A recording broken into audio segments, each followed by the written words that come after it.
Dating can be a difficult road to navigate. The stress of getting to know someone you may or may not want to share intimate moments of your life with is real. Now, on top of all the normal peculiarities of dating, let's just imagine that you found out you're dating a spy, and people are trying to kill you, and you have to travel all over Europe to stay alive. Pretty intense, right? Right.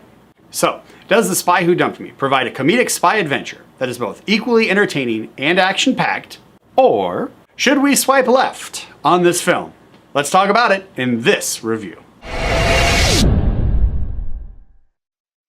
To my surprise, this is not a satire of spy films. In fact, the trailers do a really great job of depicting this film exactly as it is, an action comedy. In fact, by the end of the film, we see there's a possibility for a sequel, but in all honesty, I hope that's not the case. The story revolves around the life of two friends, Audrey, played by Mila Kunis, and Morgan, played by Kate McKinnon. And they have just discovered that they are in possession of a very valuable item.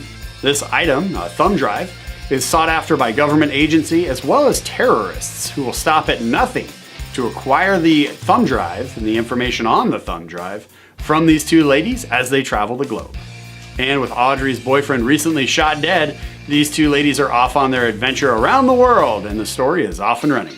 The movie moves at a pretty consistent pace with a runtime at about 2 hours. Now there's a few jokes throughout the film that probably could have been cut to try and tighten things up to keep things moving, but overall, the story does move at a pretty consistent pace and it doesn't waste too much time. The balance of action and humor didn't feel as consistent as the pacing, which was a bit odd.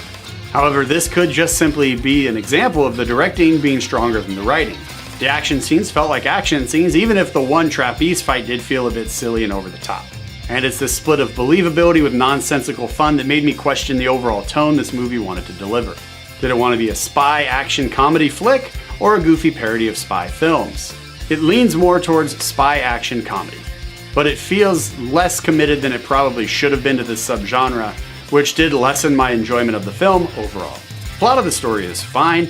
Best friends find themselves in the midst of an international struggle for information that spans the globe. And since this film has a lot of travel in it, they actually did a really good job of bringing in a lot of different characters to keep things fresh and to keep things moving. For example, Morgan's parents, the assassin, the terrorist parents, the CIA, MI6, an Uber driver. All of these delightful additions did increase my enjoyment of the film, but only so much. And the characters never really felt three-dimensional.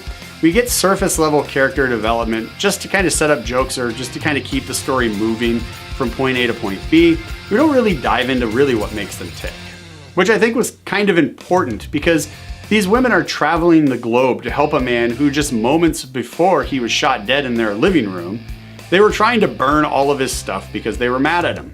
He's a jerk, let's literally torch all of his belongings. Okay, maybe we should actually travel the globe to help him complete his mission. And this is a mission that they knew nothing about until he was shot dead in their apartment by a naked European man who just got out of the shower. What is going on in this film? Spy Who Dumped Me is playing at your local movie theater right now, and I'm gonna recommend that you guys wait for this film to hit Redbox or your preferred streaming service. It doesn't require a lot of thought, which makes it a great Sunday afternoon on the couch flick. And the on-screen chemistry between McKinnon and Kunis was believable and enjoyable, but not enough to win me over. And because of that, The Spy Who Dumped Me is getting 0 high fives from this guy. The Spy Who Dumped Me is playing at your local movie theater right now.